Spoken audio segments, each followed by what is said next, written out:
Hello friend सिंदूर खेल serial आगामी अध्याय रे आपण माने देखिबाकू पाइबे आद्या आन्या को मना करुची से आनी को सहित आउ सांग न होबा पई कहूची।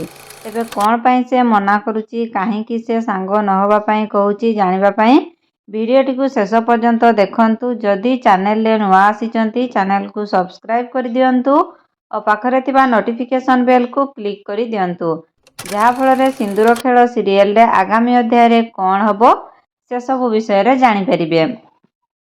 तेबे आद्या आन्या को मना करुची से आनी को सहित सांग न होबा पई काहेकि ना आन्या और आद्या एकाठी थिला बेले आन्या कहूची माँ मु जो अनी को घर को जाइथिली सेठी मु जनकू देखिली। तो आद्या पचारुची काहा को देखिलु तू तो सेते बेले आन्या कहूची मु जो आम स्कूल रे जो मैडम थिले मल्लिका मैडम से प्रिंसिपल मैम को मु देखिली।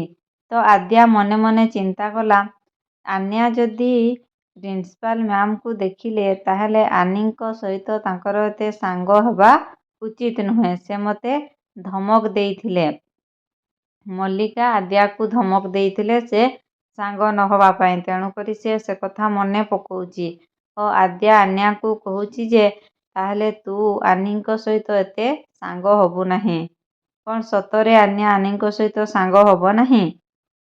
एपटे आनी जेतेबेले पढ़ुची सेतेबेले अंश जाइची ता स्टडी रूम को आनीर से मैथ खाताटी देखुची कहूची एते कम दिन भितरे मैथ रे कौन एते इम्प्रूव हो जाइची। कौन सतरे तुमे मैथ मैम बहुत भलो से बहुत भलो मैथ पढ़ाउचंती ताहले तो तुम मैथ मैम सहित मोर देखा करिबा निहाती जरूरी। तुम मैथ मैम को थैंक्स कहबा मोर निहाती जरूरी। एवं अंश आनी को कहउचंती जे तुमे मैथ मैम को ठारे तुमर ट्यूशन हबो कि तो आनी कौन हाँ कहबो से तांको मैथ मैम पाख को ट्यूशन जीवा पई राजी हबो। जानिबा पई मो चैनल सहित जोड़ी होइथांतु। चैनल रे जदि नुआ करी आसीचंती चैनल को सब्सक्राइब कर दियंतु और पाखरे थिबा नोटिफिकेशन बेल को क्लिक कर दियंतु जहा फल रे आगामी अध्याय रे कौन हबो जानि परिबे। वीडियोटी भल लागिथिले वीडियोटी को लाइक करंतु निज फ्रेंड्स और सांगसाथी को शेयर करंतु।